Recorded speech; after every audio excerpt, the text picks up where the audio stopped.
पुण्याई सुभरो दीर्घनिरामय आयुष्याची संधी तुम्हाला हो. विघ्न विनाशयो सुखदं जीवेत शरद शतं पुत्र पौत्र धन धान्य संपदा वर्षतु तुमच्या देवी.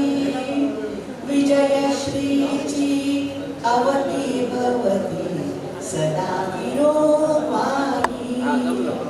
उणीव कसली तुमान भासो आस हीच नित्यं. जीवेत शरद शतं जीवा शिवाचे ऐक्य साधन नको तुझी कल्पना. साथ भ्रमावे ध्येयतेची सत्यं. जीवेत शरद शतं जीवेत शरद.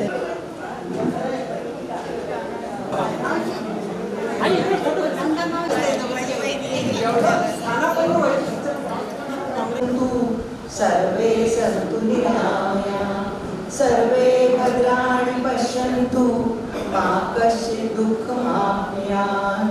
ॐ भूर्भुवः स्वः भर्गो देवस्य धीमहि धियो यो नः प्रचोदयात्. पूर्णमुदच्यते पूर्णस्य पूर्णमादाय शान्तिः.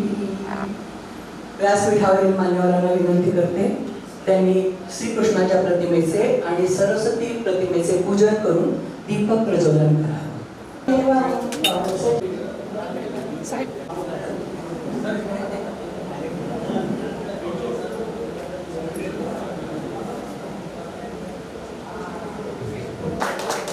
शुभं करोति कल्याणं आरोग्यं.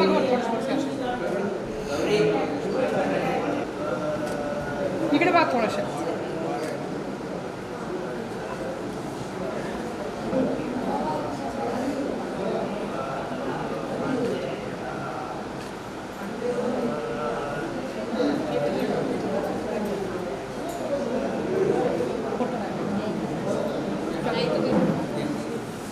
म्हणजे शमिका माझी 6वी ते 12वीची विद्यार्थिनी, अतिशय हुशार, एकदम चुलबुली, ऍक्टिव्ह, अमेरिकेचे ग्रीन कार्ड होल्डर आहे. कोणत्याही कार्यक्रमाची सुरुवात ही गजाननाच्या प्रार्थनेने. माझा शेंदूर पाझरे वरीवरे दुर्वां पुराचे तुरे. आपल्याला आजच्या कार्यक्रमासाठी लाभलेल्या प्रमुख वक्ते आहेत असो अरुणा सुरेश कुलकर्णी. त्यांचा सन्मान करायला मी गौरीताई क्षीरसागर यांना विनंती करते. आमचे अध्यक्ष श्रीकांत भीमराव पत्की सरांचा जन्म आहे 31/7/1952. वय वर्ष 73 वर्षांचं. वयाचा उल्लेख एवढ्यासाठी करते की आजही त्यांचा उत्साह एखाद्या 25 वर्षाच्या तरुणाला लाजवेल असा आहे. म्हणून मी वय सांगते त्यांचं या ठिकाणी.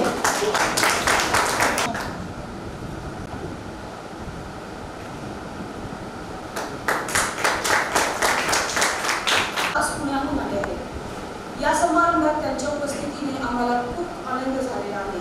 एक उत्तम समाजसेवक आणि उत्कृष्ट डोळ्यांचे डॉक्टर यांचा परिचय शार्दूल क्षीरसागर यांनी करावा अशी मी त्यांना विनंती करते. आता आपल्याला कळालं असेल किती अवघड आहे की सासऱ्यांचा परिचय करून द्यायचा.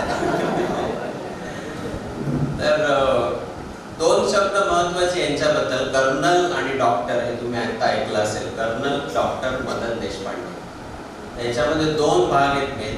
एक कर्नल हा एक भाग आहे आणि दुसरा डॉक्टर हा एक भाग आहे. तर कर्नल भाग असा की हे एक ट्रेन डॉक्टर नाही फक्त पण पॅराशूटर पण आहेत. आणि 1965 आणि 71 या दोन्ही युद्धामध्ये भारत आणि पाकिस्तान युद्धामध्ये त्यांनी सहभाग घेतलेला आहे. आणि यांच्या चांगल्या कार्यकर्तीमुळे त्यांना विशिष्ट सेवा मेडल हे सेना सेवा मेडल देण्यात आलं. आणि ते सेना मेडल त्यांना स्वर्गीय पूर्वीचे जे आपले राष्ट्रपती होते शंकर दयाळ शर्मा यांच्या हस्ते देण्यात आलं. तर ही झाली कर्नल रिलेटेड इंट्रोडक्शन यांची. दुसरी म्हणजे डॉक्टर म्हणजे आय थिंक 50 वर्षाचा काळ त्यांनी स्वतःचा या क्षेत्रामध्ये काम केलेलं आहे आणि 30 पेक्षा अधिक इन्स्टिट्यूट्स भारतामधल्या आणि जगातल्या या इन्स्टिट्यूटला त्यांनी कन्सल्टेशन केलेलं आहे. ही सगळ्या कार्यकर्तीमुळे त्यांना म्हणजे 50 वर्षाचा जो प्रवास आहे तर त्यामुळे ह्या वर्षी आय थिंक जून महिन्यामध्ये जून 2025 मध्ये एक जागतिक दृष्टी दिवस असतो, इंटरनॅशनल डे असतो. तर त्या दिवशी त्यांना खास त्यांचा जीवन गौरव पुरस्काराने त्यांना त्यांचा सन्मान केला आहे विजय कोटी. तर असे हे माझे सासरे. धन्यवाद.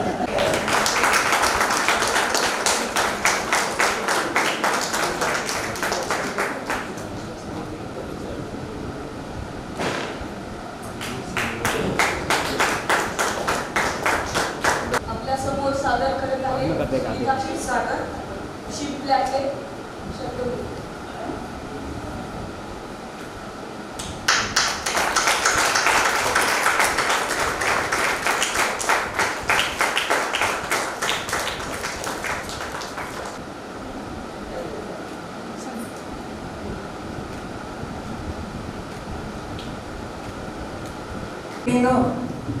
सुनीताताईंविषयी आपल्या सगळ्यांनाच बोलायला खूप आवडेल. आपल्या स्वतःचे दर्शन होते. स्वतःच्या हाताने बनवलेले पदार्थ अवघाताना त्यांना मिळणारा हातच पाहिजे. किती चौफेर लेखन, सहज सुलभ सोप्या भाषेत. त्यांनी जपलेले नातेसंबंध, आयुष्यातील चढउतार, मुलांच्या दैदिप्राण यशाचे कौतुक, प्रवास वर्णन, मैत्रिणींच्या वाटणाचे संस्कार, त्यांनी लिहिलेले काही लेख वडिलांनी त्यांच्या पुस्तकात देखील समाविष्ट करून घेतलेले आहे. सुनीताताईंचे लेख व कविता वाचत असताना त्यांनी पुस्तक काढावे असं आम्हाला मैत्रिणींना खूप वाटेल. असा हा सुंदर योग त्यांच्या शून्य मुलांनी हा सुंदर सोहळा आपण आयोजित केलेला आहे. पतिनिधनानंतर कोलमडलेल्या सुनीताताईंनी स्वतःला सावरलं. तर हा जो नायगारावरील त्यांनी जी कविता लिहिली ती खरोखरच आम्ही वाचत असताना इतके रममाण होत होतो की जणू काही तुषार आपल्या अंगावर येत आहे असं आम्हाला वाटत असेल. शमिकाच्या बाळंतपणानिमित्त अमेरिकेला दोघी विहिणी जेव्हा भेटल्या, दोघींना इतका एकमेकींचा सहवास लागला आणि त्यावेळेस त्यांनी एक कथा लिहिली आहे ती नात्याला सुगंध मैत्रीचा. हा लेख पण त्यांनी त्यांच्या पुस्तकामध्ये लिहिलेला आहे. तर त्यांनी आता अजून त्यांचं लेखन म्हणजे पूर्ण दासबोधाचं त्यांनी लेखन केलेलं आहे. स्वरचित लेखन आहे त्यांचं. स्वरचित स्वलिखित त्यांनी केलेलं आहे दासबोध. त्यानंतर भगवद्गीतेच्या 18 अध्यायांचं लेखन त्यांनी केलेलं आहे. प्रत्येक गोष्टींचा मैत्रिणींसोबत सोहळा करण्याची त्यांची आवड कौतुकास्पद आहे. सुनीताताईंचं घर म्हणजे आमच्या मैत्रिणींसाठी खरोखर माहेरच. अशा या आमच्या बहुगुणी मैत्रिणीचं मनापासून अभिनंदन व तिच्या पुढील वाटचालीसाठी हार्दिक शुभेच्छा देते आणि ते थांबते.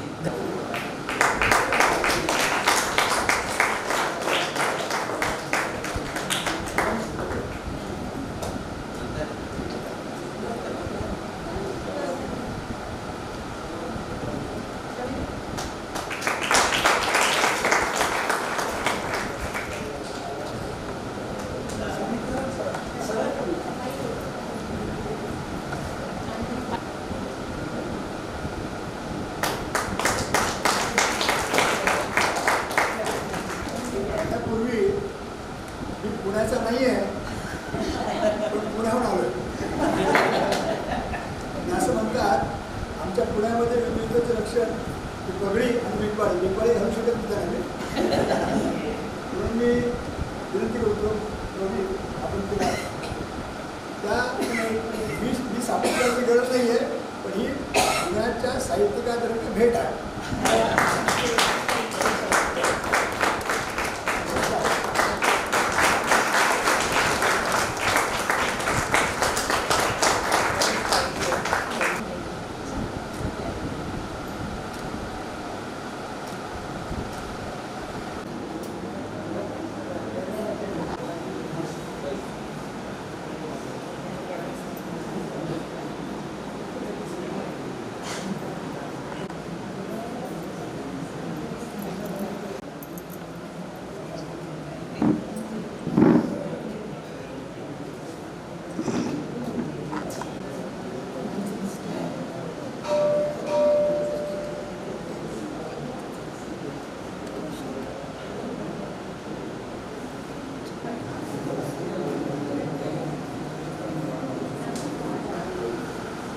आय थिंक मला आईबद्दल थोडं बोलायला सांगितलंय आणि थोडा वेळ दिलाय. तर आय थिंक आपण आज माझ्या आईने लिहिलेले शिंपल्यातले शब्द मोती या पुस्तक प्रकाशनासाठी सगळे इथं एकत्र आलेलो आहोत. असं म्हणलं जातं की स्वामी तिन्ही जगाचा आई विना बिगारी. हे वाक्य इतकं सत्य, स्वतःच्या ताकदीवर. आय थिंक हे खूप एक चांगलं उदाहरण मला मिळतं युजली. आणि कॉर्पोरेट वर्ल्डमध्ये आम्ही नेहमी विचार करतो की वेदर लीडर्स आर बॉर्न और लीडर्स आर बिल्ड, मध्ये की नेतृत्व करणारा माणूस हा जन्माला येतो का तो घडवला जातो. आणि हा खूप मोठा डिबेट आहे. तर माझं त्याच्यावर स्वतःचं ओपिनियन असं असतं, जेव्हा मला कुठेही कॉलेजमध्ये किंवा इन्स्टिट्यूटमध्ये बोलवलं जातं तेव्हा मला पर्सनली वाटतं की 40 ते 50% तो हा जन्माला येतो तेव्हा त्याच्यामध्ये ते गुण असावे लागतात आणि ते जीन्स मध्ये यावे लागतात. आणि मे बी 50% और 60% तो बनवला जातो, कारण तो ज्या वातावरणामध्ये वाढतो किंवा ज्या शिक्षकांचा जो त्याच्यावर परिणाम होतो किंवा आपल्या मित्रमैत्रिणींचा जो परिणाम होतो किंवा आपल्या सिनियर्सचा सुपरवायझर्सचा जो परिणाम होतो त्याच्यामुळे पण तो घडतो. माझी एक अशी धारणा आहे की तो जिवंत म्हणजे जन्मतः कोणी लीडर होऊ शकत नाही, कुठलाही असो तो लीडर, पण तो घडवावाही लागतो आणि थोडा DNA पण त्याच्यामध्ये असावा लागतो. अजून एक मला सांगावं वाटतं की मला जे आईकडनं शिकलो मी बेसिकली, किंवा माझं जे ऑब्झर्वेशन होतं की 3 गोष्टी माझ्यामध्ये महत्त्वाच्या आहेत. आपल्याला बरेचसे अवयव दिलेले देवानी, पण त्याचा सदुपयोग करणं फार महत्त्वाचं आहे. आणि कुठलंही डिसिजन घेताना किंवा त्याचं एक्झिक्यूट करताना बेसिकली सगळ्यात वर जर पाहिलं आपण तर आपल्याला डोकं दिलंय देवानी, बुद्धी दिली, ज्याला आपण इंग्लिशमध्ये हेड म्हणू शकतो. हेड. दुसरं दिलंय की हृदय दिलंय. बुद्धी कुठलीही क्रिया करायची असेल किंवा कुठलाही जर निर्माण करायची असेल तर पहिले त्याचा एक स्रोत असतो की ती आयडिया येते माणसाला. तर ती आयडिया जी असते ती नेहमी बुद्धीने येते. त्यामुळे हेड ते केल्यानंतर त्याचं एक्झिक्यूट करणे, जरी तुमचं रॅशनल एक डिसिजन असतं रॅशनल, पण त्याच्यामध्ये कुठंतरी एक इमोशनल टच किंवा भाव आणणं जरुरी आहे. जर जगाला पुढं जायचं असेल आणि सगळ्यांना मिळून एकत्र पुढं जायचं असेल, त्यामुळे हेड, हार्ट आणि हँड याचा परफेक्ट बॅलन्स मी स्वतः पाहिलेला माझ्या आईमध्ये. डिसिजन घेताना किंवा कुठलंही आपलं कार्य पुढे नेताना हे 3 गोष्टी माझ्यामध्ये फार महत्त्वाच्या आहेत. आणि त्याचं मी स्वतः मला जे शिकवण झाली आहे ती आईकडनं शिकलेली आहे. पण एक्झाम्पल म्हणून सांगतो, मी जे काही लिहिलेलं आहे, मला मामा पाहतोय माझ्याकडे, मी ते काहीच बोलत नाही. मी एक स्टेप बोलायचं ठरवलंय. फक्त एक शेवटचं जे छोटीशी कविता आहे ती मला मे बी पाठ करणं शक्य नाही, म्हणून मी ती वाचून दाखवतो. हात तुझ्या मायेचा असू दे मस्तकावरी, झेलेन सर्व आव्हाने फिरूने जीवन वारी, पिंजून आकाश सारे दणकट पंखावरी, स्पर्श तुझ्या वात्सल्याचा स्मरुनी जन्म जन्मांत. धन्यवाद शार्दूल दादा. आपल्या दोघांना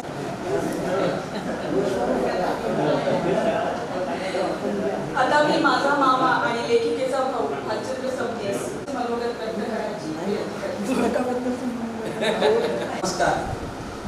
आता हा जरी फरक असला की लिखाण करणं आणि स्टेजवर येऊन बोलणं, तसं मला स्टेज करिअर अजिबात नाही आहे, पण मी आता प्रयत्न करतो.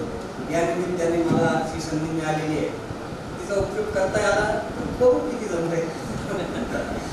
नमस्कार, मी भालचंद्र सबनीस. प्रथमतः तुम्हा सर्व मित्रपरिवार आणि इथे उपस्थित सर्व महान विभूतींना नुकत्याच संपलेल्या दीपोत्सव पर्वाच्या हार्दिक शुभेच्छा देतो आणि माझ्या 2 शब्दांनी सुरुवात करतो. आज आपण येथे सर्वजण आमच्या मंडळाच्या पैकी जी ज्येष्ठ बहीण आहे सुनीता क्षीरसागर हिने लिहिलेल्या शिंपल्यातील शब्दमोती च्या प्रकाशन समारंभाच्या निमित्ताने एकत्र आलेलो आहोत. दीपोत्सवाच्या या प्रकाश पर्वामधील हा सोहळा म्हणजे दुग्ध शर्करा योगच म्हणावा लागेल. दुग्ध शर्करा याच्यासाठी की एक तर पुस्तक तर लिहिलेलं आहेच आहे, पण नंदाताईने तिच्या नुकतेच 75 वर्ष पूर्ण केलेली आहे आणि तिच्या अमृत महोत्सवी वर्षात तिने पदार्पण केलेलं आहे. त्यामुळे हा दुग्ध शर्करा योग आपण म्हणतोय आणि या निमित्ताने मी तिचे अभिष्ट चिंतन करतो आणि तिला शुभेच्छा देतो. आज पुण्याहून आलेले डॉक्टर साहेब म्हणजे ज्यांचे पूर्ण त्यांनी आपली सेवा म्हणजे जीवन राष्ट्रसेवेत समर्पित केलेलं आहे. आता शार्दूल बादशाने सांगितले त्यांच्याबद्दलचा परिचय, त्यात त्यांनी जवळजवळ सगळंच सांगितलेलं आहे. मला सांगायचं असं विशेष काही राहिलं नाही, पण विशिष्ट सेवा मेडल, जीवनगौरव पुरस्कार आणि अनेक सन्मानांनी सन्मानित कर्नल डॉक्टर श्री मदनराव देशपांडे आणि साहित्यिक विश्लेषक तसेच ज्ञानेश्वरी आणि गीता यासारख्या आध्यात्मिक विषयाच्या गाढ्या अभ्यासिका सौ अरुणाताई कुलकर्णी यांची या मंचावरची उपस्थिती हा या अमृत महोत्सव उत्सवातील एक जुळून आलेला अमृत योग आहे. वाचन, साहित्याची आवड आणि त्यासोबतच तिला लागलेले एक संवेदनशील मन हेच कदाचित तिच्या या पुस्तकाच्या लिखाणामागचे मर्मस्थान असावे. तिच्या भावनिक बुद्धिमत्तेतील उद्दीपनातून निर्माण झालेली ही सृजनशील कृती म्हणून आपल्याला या पुस्तकाकडे बघता येऊ शकते.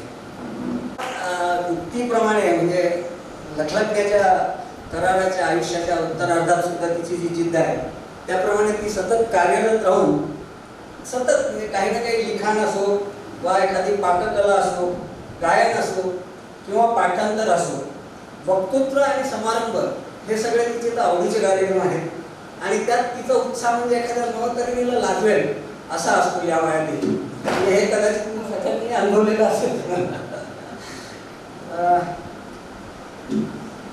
तिने हे जे पुस्तक लिहिलंय या स्वतःच्या आत्मस्वरूपी पुस्तकात आपल्या आयुष्याची सकाळ खरंच किती सुंदर गेलेली आहे हे आठवणी रूपाने अगदी सहज आणि सोप्या शब्दात शब्दबद्ध केलेलं आहे या पुस्तकामध्ये.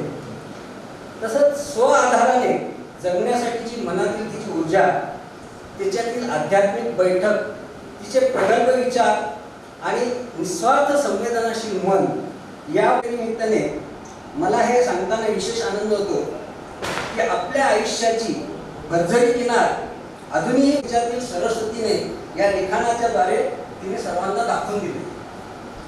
अभिजात दर्जा मिळालेल्या आपल्या मराठीवरच विनोदी, भावनिक तथा वैचारिक कथा यांचे समग्र मिश्रण म्हणजे हे पुस्तक आहे. मानवी स्वभावातील आपली जे 6 प्रकारच्या मुख्य भावना आहेत, दुःख, आनंद, अनुभवाला मिळतो. आपल्या या अशा विविध स्पर्शी लेखनातून उतरलेले हे शब्दमोती स्त्रीरंगाचे अंतरंग आणि आवर्त पुस्तक वाचत असताना आपल्याला त्यातील आवर्त पुस्तक वाचत असताना सतत जाणवत राहतात.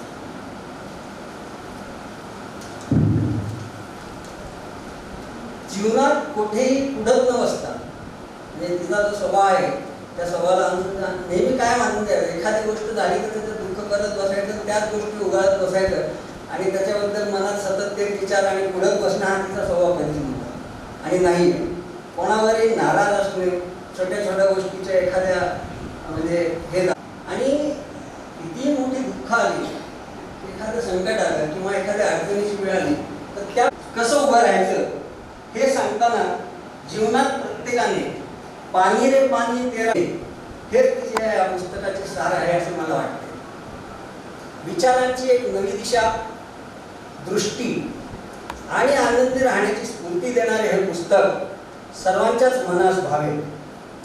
सरतेशेवटी आता माझे 2 शब्द संपत आहे. सरतेशेवटी माझे एक मला सांगावं लागते, सरतेशेवटी बोल बाप माझे भोपडे आणि शब्द माझे तोपडे या पंक्तीनुसार हे माझे मत सर्वांना पुस्तक वाचनास प्रोत्साहित करेल.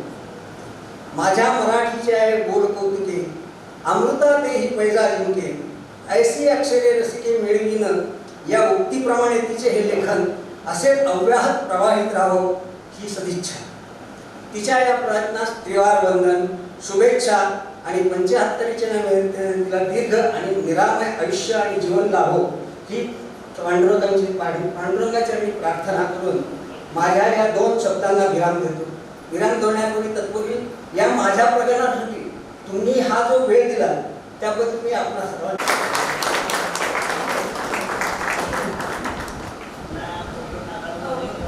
अरुणाताई कुलकर्णी यांचे मिस्टर सुरेश कुलकर्णी यांना मी व्यासपीठावर येण्याची विनंती करतो.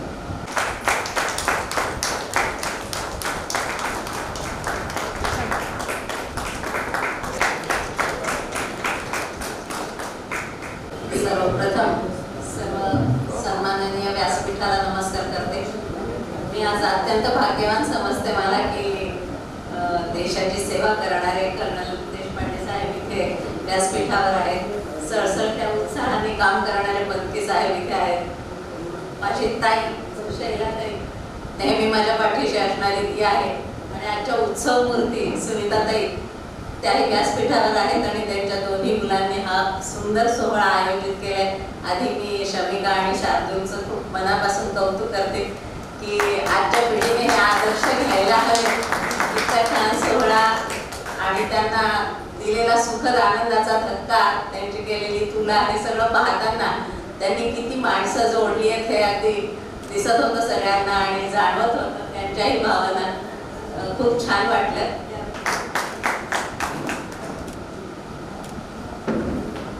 सर्वप्रथम सुनीताताईंचं मनपूर्वक अभिनंदन करते की आपल्याला आपल्या पहिल्या अपत्याचं खूप कौतुक असतं आणि त्यांना 75मध्ये साहित्यातला त्यांनी निर्माण केलेला आहे. म्हणजे आधी वडिलांच्या पुस्तकामध्ये काही लेख त्यांचे प्रकाशित झालेले आहेत, पण हे स्वतंत्र पुस्तक त्यांचं साहित्यातलं पहिलं अपत्य म्हणून रसिकांसमोर येत आहे आणि हे खूप छान आनंदाची गोष्ट आहे की 75मध्ये हा सोहळा साजरा होत असताना या पुस्तके गेली. खरं म्हणजे मी एवढी मोठी नाही, म्हणजे कर्नल साहेब इथे असताना मी तर काहीच नाही. त्यांच्या पुढे व्यासपीठावर सगळेच मान्यवर आहेत, माननीय आहेत. पण मला या सोहळ्याला बोलवल्याबद्दल मी त्यांच्या मुलांचं आणि सर्व कुटुंबियांचं अभिनंदन करते. म्हणजे मोकळेपणा, सात्विकपणा त्या साहित्यामध्ये त्यांचा जाणवत राहतो. म्हणजे त्यांनी जोडलेली नाती आणि त्यांनी निर्माण केलेलं भावविश्व, त्या खरं म्हणायला त्या स्वतः, हे सगळं त्या साहित्यामध्ये वाचताना अगदी जाणवत राहतं आणि त्यांच्या कुठल्याही लेखावरील किंवा त्या पुस्तकातील काही प्रतिक्रिया राखून जाऊ नयेत म्हणून मी हे थोडंसं काही लिहून आणलेलं होतं त्यांच्याबद्दल की ह्या पुस्तकामधल्या एकेका मोत्याची आपल्याला थोडीशी ओळख करून देता येईल म्हणून. तर ह्या आणि एक त्यांना जी खंत आहे ती त्यांनी व्यक्त केलेली आहे त्यात की त्यांचे पतिराज इथे आज उपस्थित नाहीत, ते राहू शकले नाही, परंतु तरीही या सगळ्या सुंदर मोत्यांचा सुंदर हार गुंफून त्यांनी आज त्यांना अर्पण केलेला आहे आणि हे सुंदर गोड स्वप्नपूर्ती आहे त्यांची. त्यामुळे त्यांना निश्चित समाधान असेल तिथे असते तिथून हा सोहळा. तर म्हणजे वार्धक्याचं भीषण वास्तव आहे. त्यांची नात्यांची गुंफण, प्रेमाचं शिंपण आणि माणसांची आसोशी सगळ्या साहित्यामध्ये सतत जाणवत राहते. कधी घाण्याची गाणी, कधी सणवार, संस्कृती त्यांच्या काव्यामधून उजळत राहतात. पती पत्नीचं एकरूपत्व, सासर माहेरची मायेनं सांभाळलेली नाती त्यांच्या शब्दामधून भरभरून अनुभवाला येत राहतात. पण जर ते कळलं तर आपल्या सगळ्यांचं भविष्य किती उज्ज्वल होईल म्हणून त्यांनी ती विनंती केलेली त्या मनाने नक्की ऐकावी. कारण ते फुलपाखरी स्वच्छंदी मन कधी कुठे हे पुस्तक वाचताना लेखाला वयाच्या सुवर्ण महोत्सवानिमित्त दिलेल्या शुभेच्छा आणि आजच्या समाजाची खालवलेली स्थिती, वैचारिक पातळी, नीतिमत्ता हे सगळं वर्णन करताना ती खंत व्यक्त करतात आणि वास्तवाचं चित्र रेखाटतात. आणि असे कृष्ण जन्माला यावे म्हणून आपल्या सगळ्यांच्याच मनात असतं. ती प्रार्थना त्यांनी भगवंताला केलेली आहे. आयुष्याचा जोडीदार आठ्यावर सोडून गेला की वेदना अनेक लेखांमध्ये, काव्यामध्ये जाणवत राहते. परंतु त्यांच्या हाती शब्दांची रत्न गवसलेली आहेत आणि व्यक्त होण्याचं सामर्थ्य पण आहे. तशी ही त्यांच्या साहित्यातली एक सुरुवात आहे, सुंदर सुरुवात. आणि अशा अनेक साहित्यकृती त्यांच्या पुन्हा रसिकांसमोर याव्यात अशी मी त्यांना शुभेच्छा देते. आणि त्यांनी असंच वास्तवात रमत राहावं, आपले छंद जपत राहावेत. म्हणजे विविध छंद किती असावेत 75 हे बघून त्यांच्याकडे खूप छान आनंद होतो की त्या संगीतातही रमतात, काव्यातही रमतात, साहित्यातही रमतात, पाककलेत रमतात आणि सगळी नाती जपण्यामध्ये पण रमतात. ते आता दिसत होतं. तो सुंदर सोहळा करताना सगळ्या किती आनंदाने आणि उत्साहाने त्यांचं स्वागत करत होते आणि त्यांना भरून येत होतं, कारण हा त्यांना आनंदाचा दिलेला सुद्धा का होता. पसायदानाचा उल्लेख करून त्यांची त्या वैचारिक उंची दाखवतात. हा लेख अत्यंत वाचनीय आहे. अध्यात्माचे महत्त्व, संतांच्या अनमोल ग्रंथांचे वाचन माणसाला विवेक संपन्न, प्रगल्भ आणि स्थितप्रज्ञ बनवते. हा अनुभव तर आपल्या सगळ्यांचाच आहे. ज्येष्ठांना ही गरज आहेच, पण असा वैचारिक क्षण आयुष्यात जितक्या लवकर येईल तितक्या आपले आयुष्य समृद्ध होईल. कारण हा क्षण ज्येष्ठांच्याच आयुष्यात लवकर यावा असं नाही, तर लहानपणापासूनच आपण अध्यात्माशी जोडलो गेलो. नाती गोती, कौटुंबिक स्नेहमिलन, नातवंडांचे प्रेम, सारे उल्लेख त्या स्वतःचं मन सुसंस्कारित करत उलगडत जातात आणि पुढच्या पिढ्यांना अनमोल संस्काराचं देणं पोहोचवतात. ज्योतीबद्दलचे मनोगत, सिया ही तिच्या प्रेमाची दिलेली प्रांजळ पावतीच आहे. जणू तोच आनंद अनुभव सुनीताताईंना मिळत राहावा हीच परमेश्वर चरणी प्रार्थना करते. प्रस्तुत कार्यक्रम गीता भवन या पवित्र वास्तूत होतोय. ही पण खूप आनंदाची गोष्ट आहे, कारण गीता भवनचा माझ्या वडिलांपासून खूप कष्ट केलेले आहेत आणि ते सगळं मला आठवलं आणि इतका छान सोहळा होतोय ते या पवित्र वास्तूत होतोय, याचा पण मला खूप आनंद झाला. त्यांच्या पहिल्या अपत्याचा आनंद वाचावं आणि त्यांना प्रतिक्रिया देऊन त्यांचा आनंद आणखी द्विगुणित करावा म्हणून त्यांना भरभरून शुभेच्छा देते आणि मला संधी दिल्याबद्दल पुन्हा एकदा आभार मानते. व्यासपीठाचे परत एकदा आभार मानते आणि व्यासपीठाला परत एकदा नमस्कार करते. मला माहिती आहे की आपण माहेरची साडी चोळी म्हटलं नाही म्हणता येत नाही, म्हणून मी तुला हा शब्द वापरला.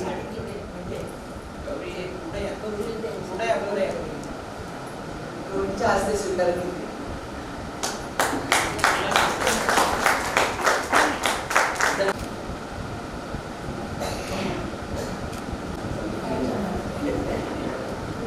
तुम्ही खूप सुंदर शब्दांमध्ये मनोगत व्यक्त केलं. माझ्याकडे काही जास्त शब्द नाही आहेत, पण धन्यवाद. आणि आता मी आपल्या लेखिकेला, माझ्या आईला सुनीता शिरसागरला विनंती करते की तिने काही 2 शब्द बोलू.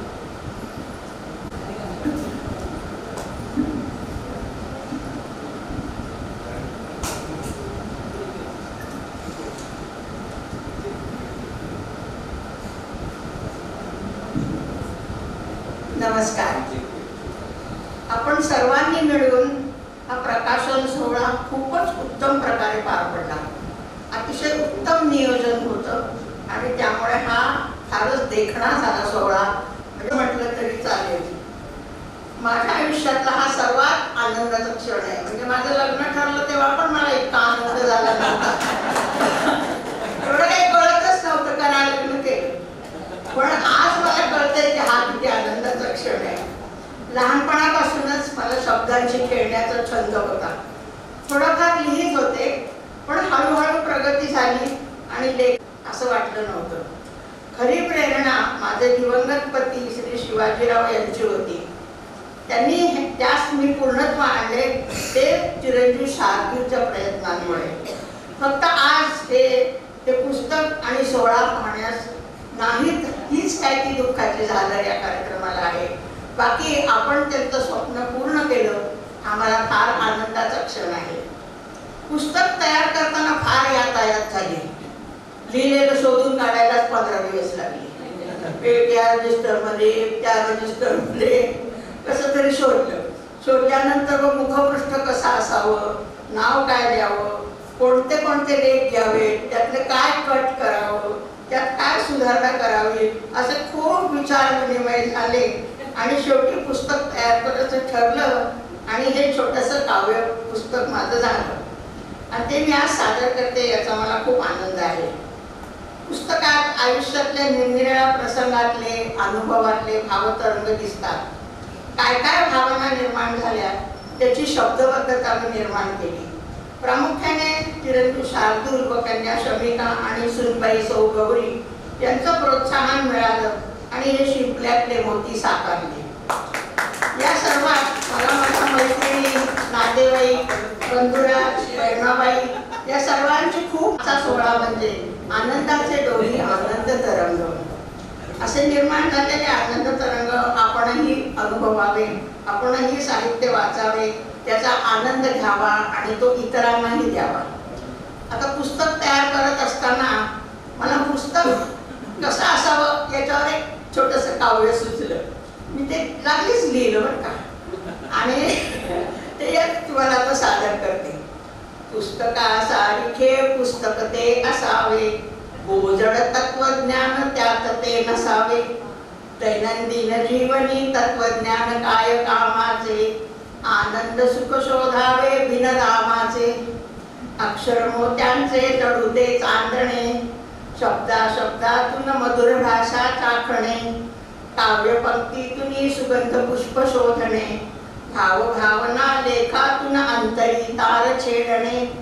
पुस्तकातील ओळी जणू मौक्तिक माला, हृदयी जागवी प्रेम मायेचा उमाळा. भाषेत असते समृद्धता किती ती, उपमा अलंकाराचा साध शोभे तो अति. साहित्य असावे असा मी प्रयत्न केला, पुस्तकाचा मेळ तो जमून आला. बंधू भगिनींनी कौतुक सोहळा तो केला, मनीच्या आशेला पूर्णविराम तो मिळाला. जय जय रघुवीर समर्थ. आणि साथ दिली याबद्दल खूप आभार. आणि शैलाचे तर काय आमचं नेहमीच आमच्या दोघींच्या विचारांनी सगळे चालतं. त्यांच्या प्रचंड प्रोत्साहनामुळे आणि उत्साहामुळे मी हे सगळं करू शकते. मी मला बोट दिलं पण मी त्यांचा हात धरलाय. आता त्यांनी असंच मदत करावी आणि तुम्ही सगळ्यांनी या पुस्तकाचा आनंद लुटावा एवढीच मी इच्छा व्यक्त करते आणि माझे 2 शब्द संपवते. गणराज नमस्तुभ्य सर्वाभीष्टफलप्रद, तस्मात् मां मृत्युदो भव. गणराज सिद्धिदो भव. गणराज नमस्तुभ्य सर्वाभीष्टफलप्रद, तस्मात् मां वरदो भव. सर्वतो रक्ष क्षमां पाहि मां पाहि मां पाहि मां. आजचा आनंद सोहळा आहे आणि आनंद सोहळ्यामध्ये मला विशेष आनंद आहे की माझ्या मुलीच्या सासू यांचा सत्कार झालेला आहे आणि योग्य झालेला आहे. आज वृद्धशरकार योग जसं म्हणतात तसा 75 वयाची त्या जगल्या आहेत. 75 वर्षाचं झाले नाहीत त्या जगल्यात. प्रत्येक क्षण अनुभवला आहे, आनंद घेतला आहे आणि तो आनंद लेख आहे, कथा आहे. काही कथा तिथे जबरदस्ती शिकवू शकतो. त्यानंतर आपले अनुभव आहेत. पण हे सगळं वर्णन करत असताना पुढे मर्यादा सोडलेली नाही, कल्पना विलास नाही, तारे तोडलेले नाही. आसमानचे तारे खिच रुकणार असं कुठे काही नाही. हे संयत लेखन आहे आणि या संयत लेखनामध्ये एक मोठा संदेश दिलेला आहे जो आजची मोठी व्यथा आहे. आजच्या मिडल क्लासमध्ये व्यथा काय एकटेपणाची व्यथा आहे.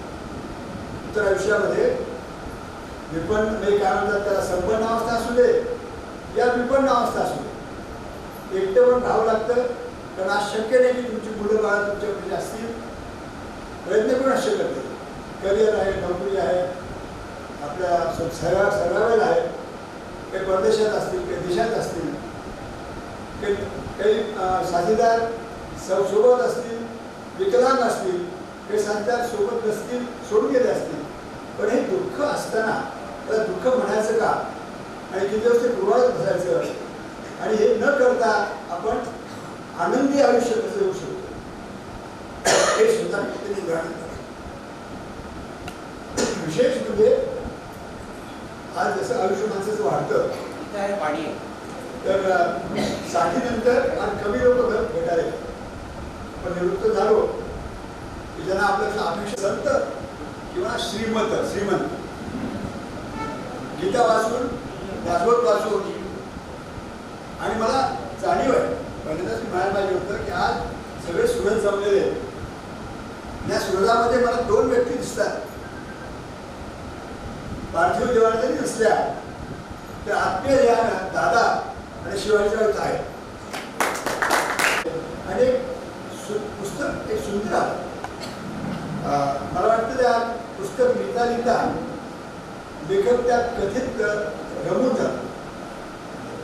पण कुठलाही लेख वाचताना त्यातनं आलिप्त होतात आणि आलिप्त होऊन ते लिहितात. त्यामुळे त्या वेगळीची मजा आहे. तुमच्या लेखात सुद्धा अडकून बसत नाही. आणि हे संसारात सुद्धा व्यथा असेल किंवा सन्मान असेल तर रमून न जाता तुम्ही बाहेर पडता आणि तो आध्यात्मिक पिंड आहे. त्यामुळे सगळं करतो. नाव दिलेलं शिल्पातील मोती म्हणजे मोती आहे का बाबा असं वाटायला लागतं आपल्याला. कुशल मॅडमने सांगितलं त्यामुळे अनेक मोती आहेत त्याच्यात. आपण वाचत असला तर मला भावलेले 2-3 मी सांगतो. ते थोडक्यात आध्यात्मिक डेफिनेशन दिली. थोडक्यात एका शब्दात म्हणत चालेल. आणि ती म्हणजे काय म्हणतात एका ठिकाणी की निस्वार्थी प्रेम म्हणजे ईश्वरी उपासना. ईश्वरी उपासना म्हणजे काय? हे गुण आहे. कशी काय मतपदांतर आहे, कदाचित भांडणं आहे, अनेक धर्म आहे, अनेक प्रकार आहेत. त्याचं सोपं साधं व्यावहारिक उदाहरण दिले आहे. निस्वार्थी प्रेम करणं म्हणजे ईश्वरी उपासना. असे अनेक आहेत. त्यांनी दीर्घलेख लिहिले. काही लेख असे त्याचा अभ्यास लिहू शकत नाही. सहज डिग्री चालवली किंवा सहज कार्य तोडले असं नाही आहे. त्याला अभ्यास हवा, रेफरन्सेस हवे आणि मगच ते लिहू शकतात. अशा प्रकारचे झालेले आहे. आणि खरोखरच वाचनीय आहे. त्या सारे लेख, साऱ्या जे अनुभवातून जे लिहिले ते सगळं ते वाटेल की स्वतः आपल्या मुलाविषयी, मुलीविषयी, सासूण्याविषयी असं नाही आहे. आणखी जे मी केलं तर असं वाटतं तुम्हाला ह्या आपल्यासुद्धा व्यथा आहे, आपल्यासुद्धा हा आनंद आहे. आणि हे तुम्हा आम्हाला सगळ्याला रममाण करण्याकरता हे मजा येईल. माझं जे इथं येण्याचं मी निवड केली आहे ती एकाच गोष्टीकरता केली आहे की ह्याचं लिखाण एखाद्या साध्या ठोकळ्या माणसाला आवडतं का? आवडेल. आता बुडायला मुश्किल म्हणू शकतो आपण. पण त्या स्वतः जे आहे त्याचे आयुष्य त्यांनी म्हणतात ते आयुष्य सोडणं केलं. आयुष्य जगणं कसं ते बहुत आनंद आहे. कुणाला व्यक्त नाही, कुणाला करता नाही. जगे सर्वसुखी असा कोण आहे म्हटलंय तर असं म्हणायचं आहे कोणी. पण विपत्ती आपत्तीमध्ये सुद्धा आपल्या त्या दाबून ठेवून किंवा त्याला वाट देऊन दुसऱ्याच्या आनंदात रममाण होणं हा तो अध्यात्म जगात शिकलोय. हाच वेळेचा असेल.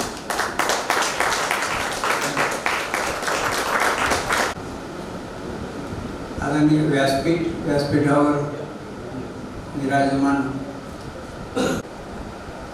सर्वप्रथम मी सुनीताताईंना त्यांच्या अमृत महोत्सवी वाढदिवसाच्या खूप खूप शुभेच्छा देतो. त्यांचं पुढील आयुष्य असंच निरोगी निरामय राहो ही ईश्वरचरणी प्रार्थना करतो. आणि आज या ठिकाणी जो त्यांचा सोहळा अमृत महोत्सवी तुला त्यांची जी झालेली आहे पुस्तकांची तुला त्यांच्या कुटुंबियांनी इथे घडवून आणलं त्याबद्दल त्यांचे अभिनंदन करतो. आणि त्यांचं जे पुस्तक या ठिकाणी त्यांनी आज प्रकाशन केलं आहे त्यासाठी मला या ठिकाणी आमंत्रित केलं त्याबद्दल मी त्यांचे आभार मानतो आणि पुस्तक प्रकाशनाच्या सुद्धा त्यांना शुभेच्छा देतो.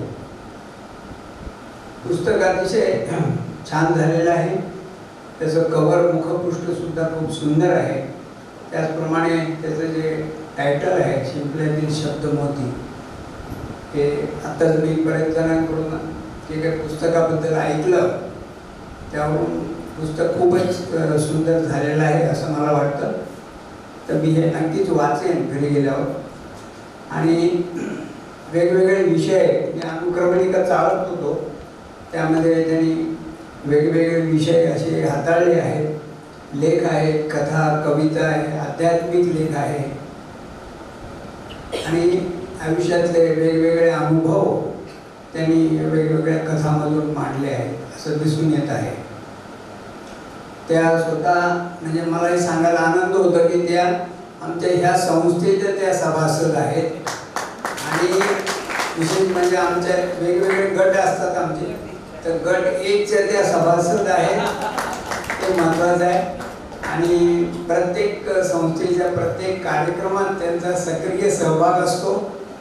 वेगवेगळे कार्यक्रमात स्वतःहून ते गायनाचं पण त्यांना आवड आहे, लेखनाची तर आहेच आहे, आता आपण पाहिलं आहे, साहित्याची आवड आहेच आहे त्यांना. आणि बाकी इतर सुद्धा कार्यक्रमात त्यांचा सक्रिय सहभाग असतो. तर अशा आमच्या सुनीताताई ह्यांना मी पुन्हा एकदा पुस्तक प्रकाशनाच्या शुभेच्छा देतो आणि वाढदिवसाच्या पण शुभेच्छा देतो. धन्यवाद. चेंज आहे. तर मी हे मराठीमध्ये अँकरिंग पहिल्यांदाच करते, पण करायच्या आधी मी आमच्या शैलाताई मॅडम मावशींना फोन केला, परीक्षेमध्ये बळ दिलं आणि सांगितलं की तू जा, मी आहे तुझ्या पाठीशी. तसंच त्यांनी काल मला सांगितलं की तू बिनधास्त जा, बोल, मी तिथे बसीन आणि मी तुझ्या पाठीशी आहे. तर त्यामुळे मला मी त्यांचा सन्मान करायला माझ्या सासूबाई रंजना बाराळे यांना बोलवते आणि थँक्यू मॅडम, तुमच्यामुळे मी बोलू शकते. तुम्ही सगळे साहित्यिक, मला खूप माझे पाठ घेतले गेले. तू प्रॉपर मराठीत बोल, हे शब्द वापर, हे शब्द वापर.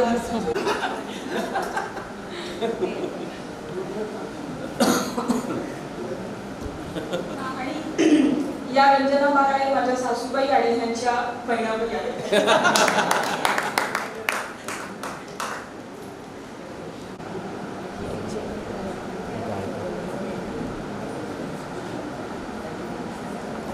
दोघी बहिणी 6 महिने तिच्या बाळपणासाठी एकत्र होत्या आणि इतका त्याने आनंद लुटला त्या काळात.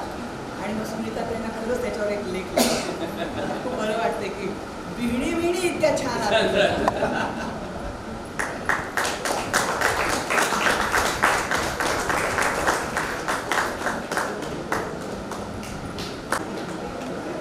कौशिकला मेसेज तुम्ही द्यावा असं कळवलं.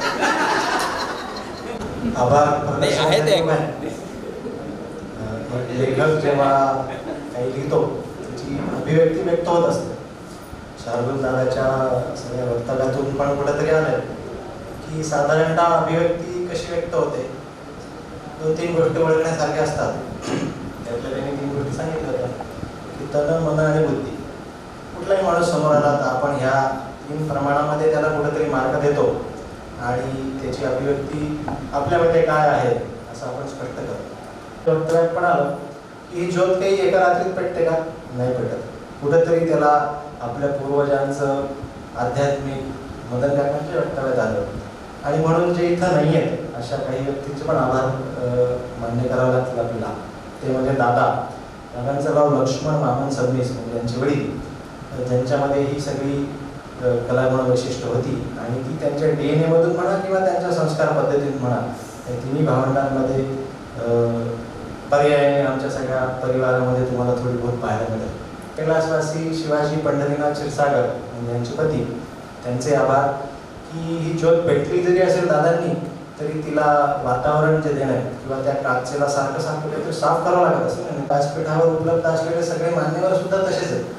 मी बोट दिलं होतं आणि आम्ही हात धरला. त्यांचं बोट धरून आम्ही शिकलो दर्शनिका आणि आमचे त्यांचे शिष्य आहोत. त्यांचे आभार की ज्यांनी आम्हाला या सगळ्या कार्यक्रमासाठी एक पालक म्हणून सगळ्या गोष्टींकडे लक्ष दिलं. काय चूक, काय बरोबर किंवा कशानंतर काय व्हायला पाहिजे, या सगळ्या गोष्टी त्यांनी आम्हाला मार्गदर्शन केलं. त्यामुळे त्यांचे आभार. या कार्यक्रमामध्ये एक नाव विशेष ते घ्यावं लागेल, भालचंद्र सबनीस, आमचे मामा आणि आमचे बंधू. गेल्या 1-1.5 महिन्यापासून या सगळ्या कार्यक्रमांमध्ये नवीनच परिश्रम चालू आहे. ते पुस्तकाचं कव्हर पेज असो, त्यातलं प्रूफ रिडिंग असो, त्याची प्रिंटिंग असो, कार्यक्रमाचं हे मागचं बॅनर असो. काल आम्ही थोडासा केक कापला, तो चुकला, त्या म्हणजे केक बनवणाऱ्याने चुकला. तो बदलून आणणे असो, या सगळ्या प्रतीची जी सृजनशीलता जी लागते ना सगळ्या कार्यक्रमामध्ये, ती सृजनशीलता टिकवणे याच्यासाठी जे अविरत कार्यरत राहिलेले ते भालचंद्र सबनीस यांच्या ह्याच्याकडनं कोणी सुटलं असेल तुझे बाबा घरी जायचंय या सगळ्यासाठी ज्येष्ठ म्हणून म्हणजे बंडू मामाला काही गोष्टी थांबवण्यासाठी उत्साहाच्या भरामध्ये आणि ते लिमिटाईज करण्यासाठी मावशीला मामाला असं एक रिमोट कंट्रोल आमच्याकडे जे आहे ते म्हणजे आमचे बाबा प्रफुल्ल मुंडे त्यांचे बाबा ज्या मातृत्वाने या सगळ्या कार्यक्रमाकडे पाहते, सुनीता ताईची बहीण म्हणजे माझी आई मंदा मुंड तिचे आभार आणि आपल्याला सगळ्या आप्तसुखांचे सगळ्यांचे आभार, शर्वरीचे आभार, सगळ्या नातवंडांचे आभार. हे होतो काही सूचना आहेत.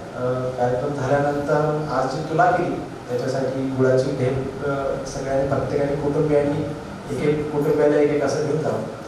जे पुस्तक आहे ते लेखिकेच्या हस्ताक्षरासकट एक कुटुंबाला एक पुस्तक असं ठेवलेलं आहे. खाली भोजन प्रबंध आहे, प्रत्येकाने भोजन करून घेऊन जावं. बसायची व्यवस्था काही लोकांपुरतीच आहे, त्याच्यामुळे जे ज्येष्ठ नागरिक आहेत किंवा वरिष्ठ आहेत त्यांना बसायला आवडतात असेल त्यांना पहिले बसू द्यावं. बाकी बफेची व्यवस्था आहे, आपापल्या परीने जसे जमतं या. धन्यवाद. विश्वात्मके देवी येणे वाग्यज्ञे दोषावे दोषो निमद द्यावे वसायता जे खणांची व्यंकटी सांडो तया सत्कर्मे रतिवाढो भूतान परस्परे लढो मैत्रची माणसे दुरितांचे तिमिर जाओ विश्वस्वधर्म सूर्य वर्षत सकळ मंडळी ईश्वर निष्ठांची मांदियाळी अनवरत भूमंडळी भेटतया भूता चंद्रमेघे लांछन मार्तंडहे तापहीन ते सर्वांनी सदा सज्जन सोय रे किंबहुना सर्व सुखी पूर्ण हो निती लोकी लोकी दृष्टा दृष्ट विजये हो आवे सुखिया.